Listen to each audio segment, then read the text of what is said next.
To understand what Margaret Guedes has built over the last 30 years, you must first walk with her through the darkest days of her life. Days that would break most people, yet became the fire that would change thousands of children's lives. Her journey began not in hope, but in heartbreak. The unimaginable became her reality, and each step forward was taken with the weight of love and loss. From this crucible, Margaret found a purpose greater than pain and a resolve that would not be extinguished. What began as a mother's promise would become a beacon for families in their most desperate hours, a lifeline stretching across decades, carrying with it the possibility of cures and the certainty of compassion. Sometimes, a single moment changes everything. For Margaret, that moment came in 1988, when she heard the words no parent should ever hear. Your child has leukemia. Her firstborn son, John, was only 5 years old. Bright, curious, full of life. His diagnosis was rare and devastating. Myelodysplastic syndrome, progressing into acute myeloblastic leukemia, AML, with monosomy 7. His only chance for survival was a bone marrow transplant, but in Central Florida, there was no such place for a child like John. When testing revealed that John's younger brother, Todd, just 4 years old, was a perfect match, hope returned. But that hope came with a crushing truth. They would have to leave home for 100 long days in Seattle. Thousands of miles away from friends, family, and every source of comfort. Margaret faced the unimaginable, caring for a gravely ill child, a selfless young donor, and a newborn baby. He saved my life, so I love him.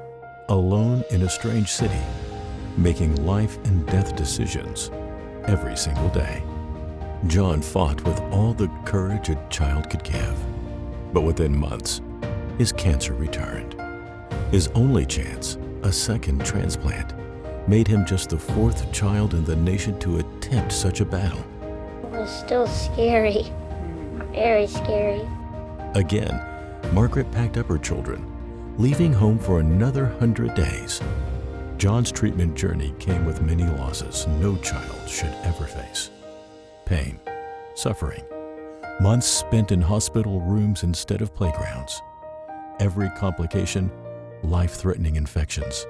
But most of all, the loss of precious time.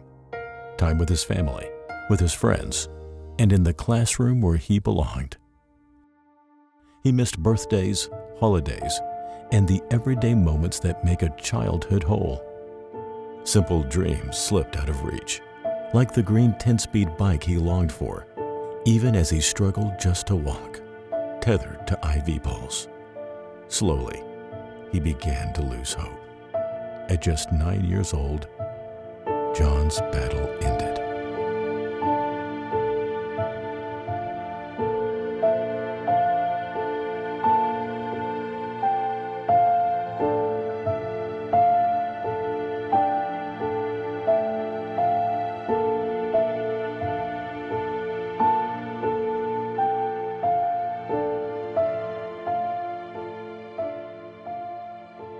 I love you a lot. I really do miss you.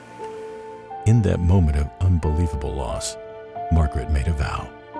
No other child, no other family would endure what we endured. Just 6 months later, she founded the John Voight Memorial Foundation, later renamed Kids Beating Cancer, with 2 unwavering goals: to ensure every child can access life-saving treatment close to home, with full support for their families, to fund groundbreaking research that brings us closer to a cure. From that promise, a movement was born. With no money, no investors, and only her heart as a guide, Margaret built something extraordinary. She knocked on doors. She told John's story. She inspired a community to believe that together, the impossible could become possible. In 3 decades, that belief has raised 35 million, added 38,000 marrow donors, and brought hope to more than 15,000 children and families. Her vision became reality with the Kids Beating Cancer Pediatric Transplant Center, so children could receive care close to home, close to love, and close to hope.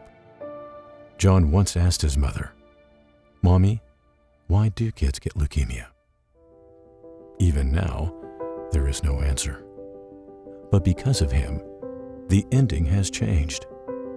Today, children survive who once would not. Families stay together, and hope, once out of reach, now lives close to home. John's voice still echoes, not in sorrow, but in the laughter of children who get to grow up. Not in despair, but in the hope his mother fought to give him. John's legacy lives on to bring the cure he couldn't have. It is the testament to the enduring power of one small boy who ignited a flame of hope and healing for every child, because all a family should have to worry about is the joy and love of raising their child.